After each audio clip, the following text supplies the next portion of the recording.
সকালের কাজটা আমি রাতেই সেরে রাখছি। তো সকালবেলা উঠে এই কাচা ধোয়াগুলো করব। তাই জন্য দেখো বালিশের কভার, তারপরে বিছানার মানে বেডশিট, চাদর-টাদরগুলো তুলে একদম রেডি করে রাখছি যাতে সকালবেলা ঘুম থেকে উঠে আর এগুলো তুলতে না হয়। তাই জন্য আগে থেকেই চেঞ্জ করে নিচ্ছি আর কি। তো যতটা কাজ এগিয়ে রাখা যায়, সকালবেলা তো অনেক কাজ থাকে, তো রাত্রেবেলা এই কাজগুলো এক্সট্রা যেগুলো থাকে সবসময়ের জন্যই সেরে রাখার চেষ্টা করি আমি আর কি। মানে সকালে উঠেই প্রথম চাপ থাকে আমার দোকান খোলাটা। তো দোকানটার জন্য টাইমে ওটা খুলতে হয়, সেজন্য ঘরের কাজটা তাড়াতাড়ি করে সেরে রাখতে পারলে ভীষণই ভালো হয়। তা আমার মতো তো এরকম সবাই, তোমরাও জানো যে হাউসওয়াইফ যারা প্রচুর কাজ থাকে, কাজ যতটা এগিয়ে রাখা যায় ততটাই ভালো, তাই না? আর এই সব কাজ করতে করতে না নিজের স্কিনেরই কেয়ার করা হয় না। আর আমি স্কিন কেয়ার করতে ভীষণ, ভীষণ পছন্দ করি। তো তাড়াহুড়ো করে কাজটা সারছিলাম, তো কারণ একটু ট্যান প্যাক মাখবো মুখে। তো একদমই হয় না। সারাদিনে এত কাজ থাকে, তো রাত্রিবেলাটা না আমি অনেক রাত্রি অবধি কাজ করা বলো আর নিজের স্কিনের কেয়ার করা বলো, এগুলো রাতের দিকেই করি। ভীষণ ভালো লাগে এই সময়টা আমার। মনে হয় যেন এই একটা রাত্তিরে এই যে এই সময়টা যেন একদম পুরো নিজের সময় একদম। কেউ আমাকে ডাকার নেই, কেউ কিছু বলার নেই, মানে কোনো টেনশন নেই, হেডেক নেই।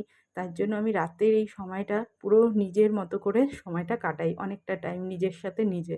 তো সেই জন্যই দেখো একদম ভালো করে ট্যান প্যাকটা মেখে নিচ্ছি। ট্যান প্যাকটা আরও আগে মেখে নিলে ভালো হতো, কারণ এই ট্যান প্যাকটা যত যত বেশি আমি স্কিনে রাখবো তত আমার স্কিন গ্লো করবে বেশি। তো যতক্ষণ খুশি রাখা যায় আর কি, কোনো টাইমিংয়ের ব্যাপার নেই।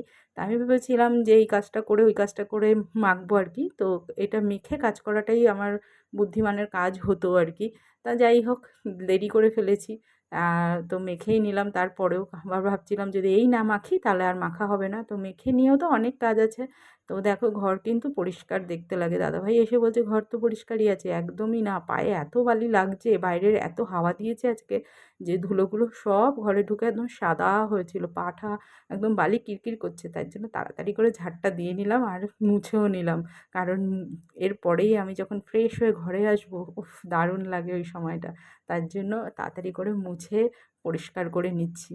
আর এটা হচ্ছে নিজের ওপরে একদম, নিজেকেই পরিষ্কারটা করতে হবে। আর দেখো আমি ফ্রেশ হয়ে চলে এসেছি।